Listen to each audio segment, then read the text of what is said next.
예, 안녕하세요. 저는 심재국이라고 합니다. 그 대기업에 31년째 다니고 있는 현직 임원이고요. 임원을 한 지는 한 8년 정도 됐습니다.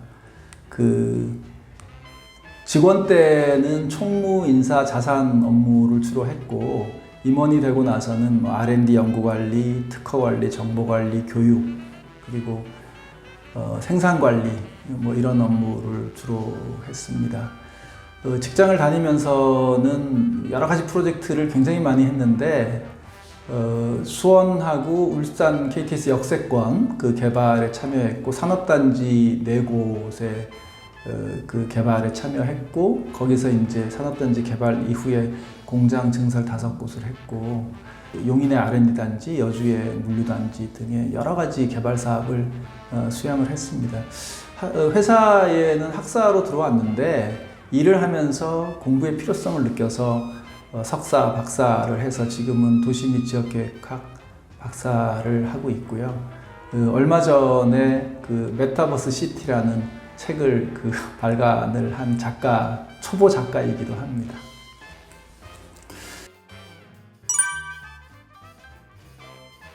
그 은퇴학교에 출연을 이제 제안받고 굉장히 고민을 많이 했습니다. 현직 임원이고 은퇴를 경험해보지 않은 사람이 은퇴학교에 왜 출연했느냐 고민을 했는데, 사실은 제가 지난 1년 동안 은퇴에 대해서 고민을 많이 한 계기가 있고, 또 굉장히 많이 고민하고 거기에 대해서 또 극복을 한 그런 과정들, 그런 내용들을 우리 직장을 다니는 그 현직 직원들, 임원들한테 얘기를 해주는 것도 굉장히 의미가 있겠다. 그래서 그 출연을 결심을 하게 됐습니다.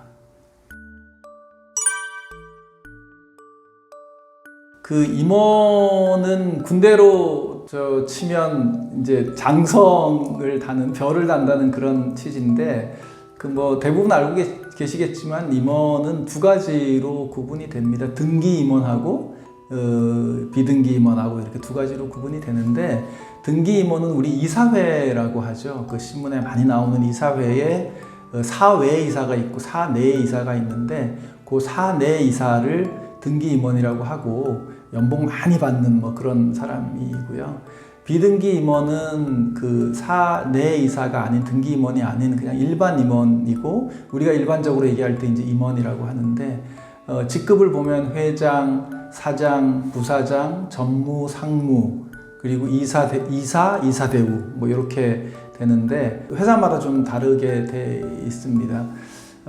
부장을 졸업을 하면 사표를 내고 이제 이사대우가 되는 거죠.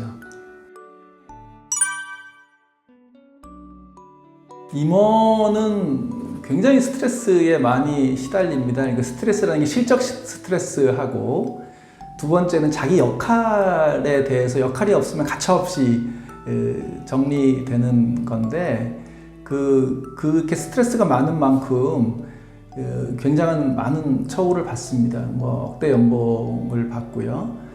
거기에 필요에 따라서 이제 거의 대부분 방이 주어지고, 비서가 주어지고, 차가 주어지고, 기사가 주어지고, 그렇게 하고, 또 쓰는 비용들도 굉장히 이제 많이 이제 쓰게 되는데, 이런 처우들이 계속 지속이 되면 아주 행복하고 부유한 삶을 살 수 있겠죠. 근데 불행히도 그렇게 길지가 않습니다. 2015년에 30대 기업의 임원 평균 근속 연수를 한번 따져보니까 5.2년이더라고요. 시대가 많이 변해서 지금은 굉장히 짧아졌을 거라고 데이터는 없지만 보여집니다. 문제는 퇴직 후가 사실은 더 이제 문제인데, 임원이 되면 밑에 사람들이 다 해주기 때문에 할 수 있는 게 없고 어깨에 힘만 들어가 있습니다. 그래서 임원을 좀 하다가 나오면 별로 이제 할 수 있는 부분들이 없고, 자기들이 또 이렇게 지위를 낮춰가지고 일하기도 그렇고, 더 힘든 거는 기존에 다니던 회사의 어떤 이 위상 이런 거를 봐가지고 그냥 아무 일이나 했다가는 욕을 먹는 그런 상황이 되기 때문에 그렇습니다. 저는 임원이 되기 위해서 정말 열심히 노력을 했고요. 나름대로 제 역할에 대해서 항상 생각을 했습니다. 내가 이 회사를 위해서 뭐를 해야 될지 그런 역할에 대해서 굉장히 고민하고 나름대로 올인해서 임원이 되지 않았었나 그렇게 생각을 합니다. 저의 직장 생활은 정말로 전쟁 같은 그 생활 30년을 했는데요. 제가 이제 지금 생각하면 좀 이렇게 좀 너무 고지고대로였다, 너무 셌다라는 생각이 많이 들어가는데, 상사가 좀 약간 부당하게 지시를 하거나 뭐 그렇게 됐을 때 완곡하게 표현을 하지 않고 제가 이제 거기에 강하게 부딪히면서 직장 생활을 많이 해왔습니다. 이제 그런 부분들이 좀 저한테는 뭐 지금의 제가 있었을 수도 있지만은 그런 부분들이 고비가 굉장히 많았습니다. 굉장히 힘들었습니다. 그런데 이제 그런 거를 어떻게 극복을 할까 하는 생각을 했으면 저는 이제 그 고슴도치처럼 그러니까 숙이고 미래를 보면서 공부를 좀 많이 해서 그 어려운 시기마다 가장 어려울 때 석사를 했고요. 더 어려울 때 박사를 했고 또 이제 더 어려울 때는 책을 쓰면서 극복을 해 왔습니다. 그래서 그런 부분들은 좀 훨씬 낫지 않을까 하는 생각이 들어갑니다. 최근 1년 동안 굉장히 어려움이 이제 많았는데 그 어려움이라는 게 내가 밟고 있는 땅 기반이 이제 무너지는 그런 어려움이 있습니다. 책에서도 이제 잠깐 뭐 언급이 되는데 제가 이제 모시던 이제 명예회장님께서 작년에 이제 돌아가셨는데 그분이 63년을 이 회사를 경영을 하면서 부동산 자산 쪽에 관심이 굉장히 많아가지고 국내외 공장을 30개를 지으셨어요. 근데 이제 제가 31년째를 하니까 그 이후에 후반기에는 이제 제가 관여를 해서 아까 말씀드린 뭐 산업단지 4곳, 그다음에 공장 신증설, 그다음에 뭐 역세권 2곳 개발, 물류단지, R&D단지 이런 부분들을 이제 같이 수행을 계속 해 오던 분이 이제 갑자기 돌아가셔서 제 역할이나 이런 부분들에 굉장히 좀 고민이 많았습니다. 그래서 이제 장례를 치르고 저는 이제 이 공장이 제가 이제 개발했던 안성의 산업단지에 안성 이제 공장의 공장장으로 내려왔는데 처음에 내려와서 뭐 이렇게 그 일은 뭐 당연히 해야 될 일은 하지만 이제 관사에 들어와 가지고 멍하니 있는 기간들이 굉장히 많았고 또 술을 마시고 이렇게 하다 보니까 몸이 굉장히 망가지고 야, 내 역할이 없는데 이제 은퇴를 해야 되겠다라는 생각에 이제 유튜브를 계속 보게 됐습니다. 그때 이제 이 너와 나의 은퇴학교도 사실은 보게 됐고 그거를 이제 머리맡에 틀어놓고 이제 집에도 사실 안 가고 거의 관사에서 생활하면서 있던 뭐 그런 시간들이었던 것 같습니다.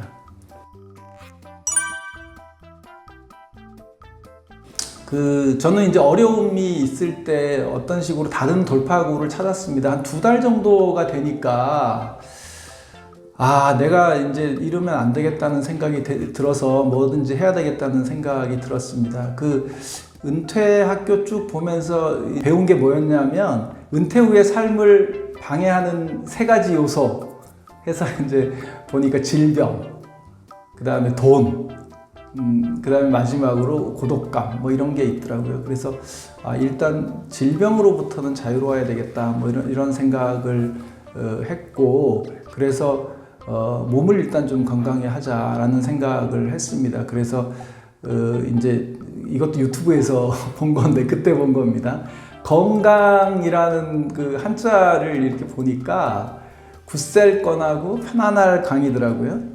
이제 굳셀 건을 보니까 사람 인자에 바로 쓸 건 뭐 요런 저기가 돼서 일단 바로 서야 건강을 찾을 수 있겠다 싶어서 이제 걷기 시작을 했습니다. 그때부터 이제 걷기 시작했는데 미친 듯이 걸었습니다.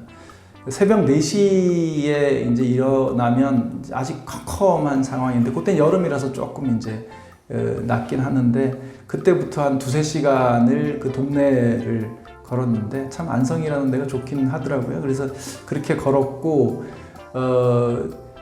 이제 제가 이제 11만 평짜리 산업단지에 이제 그 우리 공장 바운다리에 그러니까 밖에도 걷고, 이제 공장장이니까 내부에 순찰도 하고, 저녁이 되면 또 늦은 시간까지 계속 그 동네를 걷고 해서 이런 기록은 처음이었는데, 7월 27일, 작년 7월 27일 되니까 100만 보를 넘기더라고. 100만 8천 보를 이제 걸었고, 그게 보니까 글로벌에 111만 명이 이제 삼성 헬스에서 경쟁을 하는데, 그 1041등, 지금도 SNS에 이제 기록이 됐는데, 그 정도로 아주 뭐 굉장히 열심히 걸었습니다. 그러면서 마음에 이제 좀 뭐 이런 것도 내놓고 이러면서 좀 건강을 그래도 많이 이제 찾은 것 같습니다.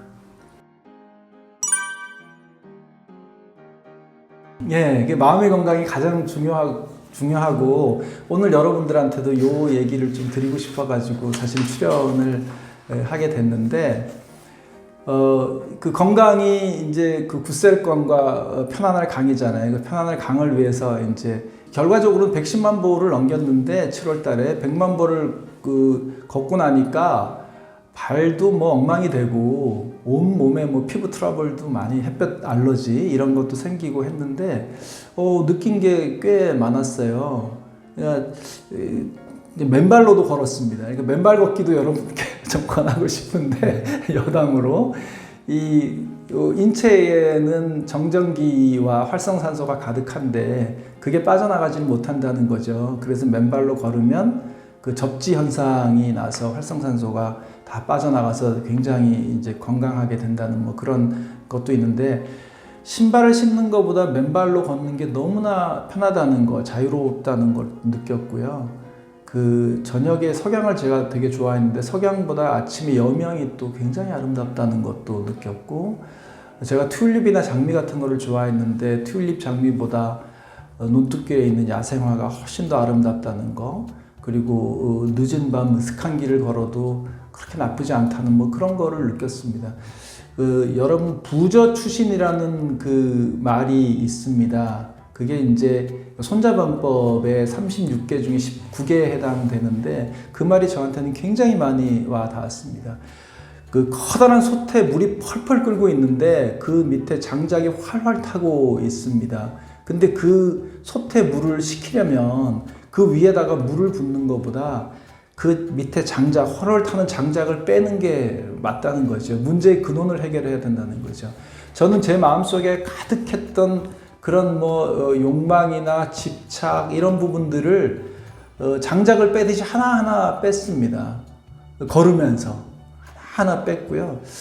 이게 저는 불교를 믿지는 않는데, 그 해탈이라는 거를 그때 처음 경험을 했는데, 뭐 중생들이 그야말로 윤회를 한다고 합니다. 이 선이 이렇게 있으면 요게 이제 그 즐거움이고, 요게 이제 고입니다. 그래서 사람들이 즐거움과 그 고통을 계속해서 윤회를 하고 있다는 거죠. 다람쥐가 쳇바퀴를 계속 돌듯이 그런 인생을 산다는 건데, 그 한 발 뒤에 물러서서 관조한다 그러면, 내가 뭐 예를 들어서 뭐 부처님이 되듯이 뒤로 빠져가지고 내 생활을, 나를 이렇게 쳐다본다고 하면 그런 부분에서 좀 자유로워질 수 있더라고요. 그래서 저는 부저추신의 그런 거로 해서 계속 빼면서 마음을 완전히 비우고 굉장히 아주 편안한 그 저기가 됐습니다. 그래서 그때 책을 쓰게 됐는데, 이 책이 이 메타버스 시티라는 책을 쓰게 됐는데, 이 책이 20일 만에 2쇄가 다 완료될 정도로 많이 지금 인기를 얻고 있어서 저는 굉장히 감사하게 생각을 하고 있습니다. 그 파이어에 대한 얘기도 있고 영끌이라는 얘기도 있습니다. 그러니까 아주 영혼을 다 끌어들여서 돈을 벌어야 되겠다.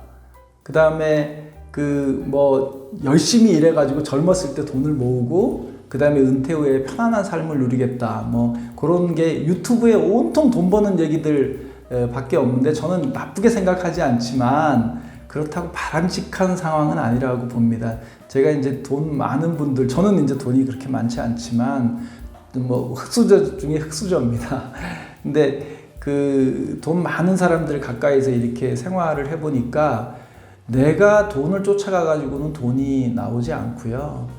그 돈이 나를 쫓아오게 만드는 방법은 정말로 내 일에 열심히 하는 방법이라고 생각을 합니다. 그 영끌은 최근 시황을 보시면 아시겠지만요, 정말 패가망신할 수가 있어요. 그러니까 주식을 좋을 때 모든 돈을 들여서 빚까지 들여가지고 샀는데 그게 뭐 완전 휴지가 되거나 그런 경우가 굉장히 많이 봤고, 그건 이제 우리가 돈을 쫓아가기 때문에 그런 부분이고, 빨리 돈을 벌어서 은퇴를 했을 때 과연 그 은퇴를 하고 젊은 시절에 노는 게 과연 즐거울까 하는 그런 생각을 저는 꼭 하고 있습니다. 그래서 이 의미 있는 일을 한다는 게 정말로 중요하다고 저는 생각을 합니다. 그래서 의미 있는 일을 찾고 내가 하고 싶은 일을 찾고, 그래서 정말로 열심히 하다 보면 돈은 쫓아온다고 합니다. 돈이 워낙 약아서 내가 쫓아가면 돈이 안 온다고 돈 많으신 분들이 얘기를 하더라고요. 그래서 바람직하지는 않다고 생각을 합니다.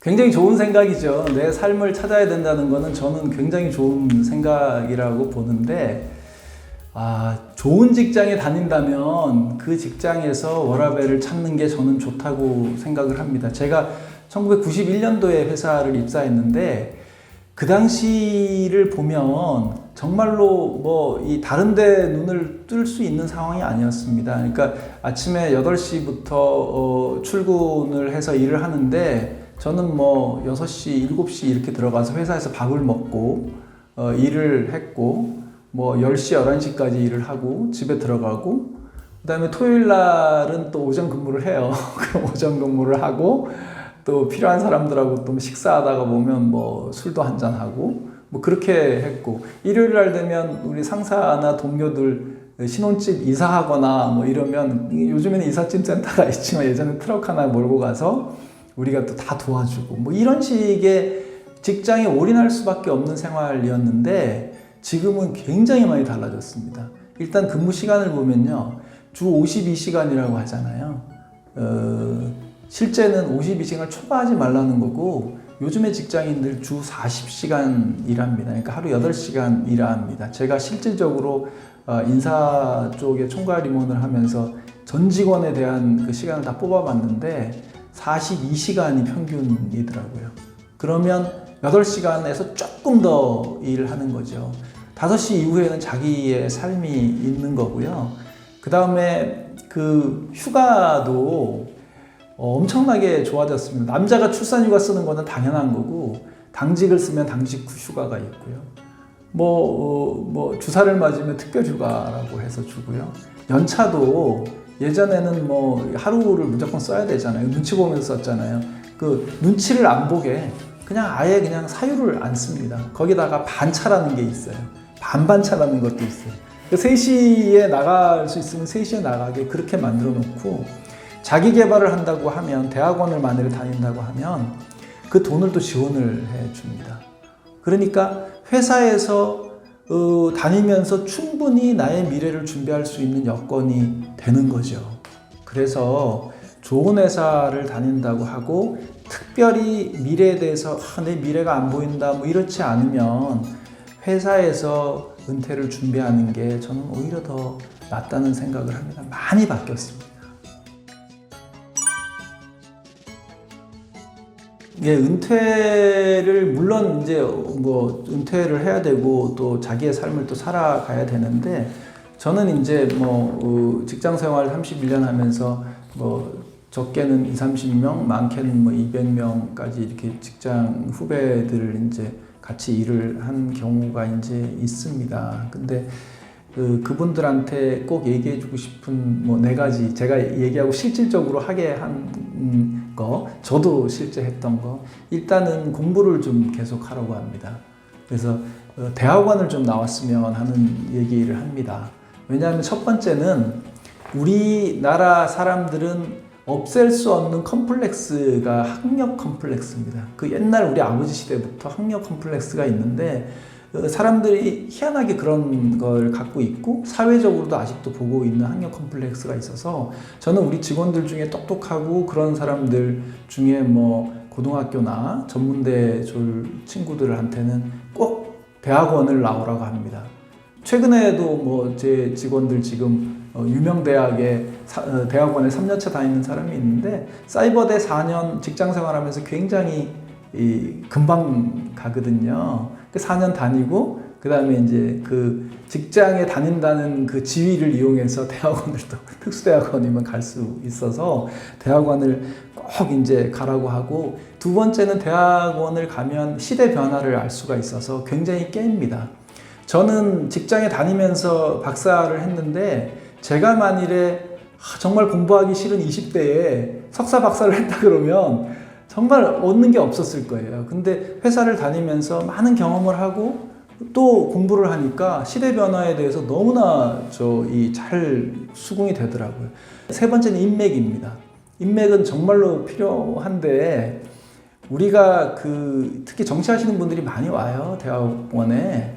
그래서 이제 자기 분야의 대학원에 이제 많이 오는데 그분들을 도지사, 국회의원 이런 사람을 형이라고 할 수 있는 사회는 학교밖에 없어요. 학교에 다니기 때문에 현직 시장한테 형이라고 얘기할 수 있고 그 형은 이렇게 하고 전화를 또 하고 문자 보내면 만나주고 이런 인맥들이 학교가 가장 쌓기가 좋습니다. 그 두 번째는 본인을 좀 객관화하라는 얘기를 좀 하고 싶습니다. 그러니까 나를 스스로 좀 보라는 얘기죠. 그러니까 나 자신을 있는 그대로 받아들이지 못하면 불행해진다는 얘기가 있어요.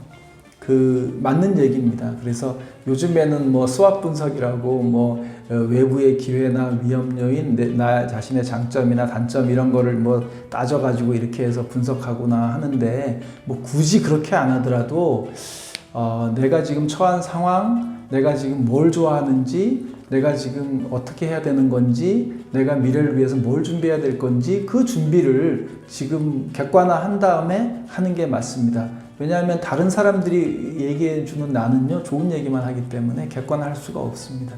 세 번째는 정말로 돈에 올인하지 말라는 말씀 드리고 싶고요. 그거는 아까 말씀드렸기 때문에 그냥 넘어가고, 마지막으로는 인간관계에서 적을 좀 만들지 말라는 얘기를, 그러니까 10명의 친구보다 1명의 적이 더 어렵더라고요. 제가 직장 생활하면서 정말로 어려움을 많이 겪었던 게 스스로가 조금 완곡하게 표현해도 되는데 스스로가 적을 만드는 바람에 그렇게 했다는 생각이 들어가지고 그 말씀을 드립니다.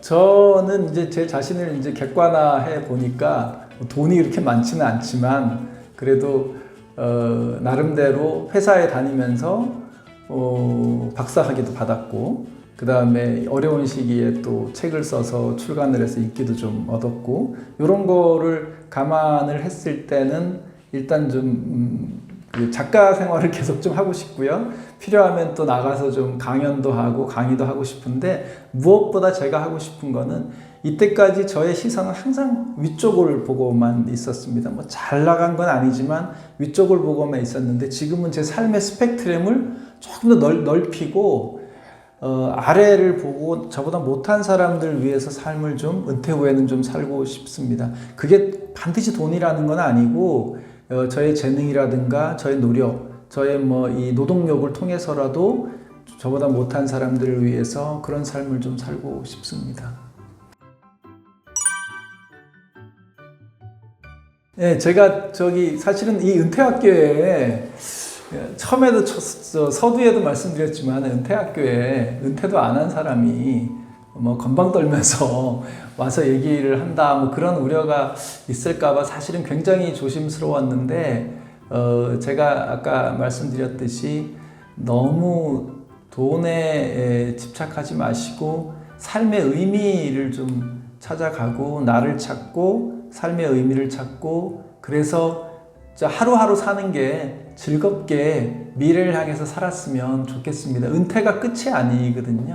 은퇴가 끝이 아니기 때문에 그런 그 큰 비전을 가지고 아직 우리한테는 은퇴 후에도 30년 이상의 시간이 남아 있어서 준비를 지금부터 철저히 좀 하라고 부탁드리고 싶습니다. 네, 네. 감사합니다.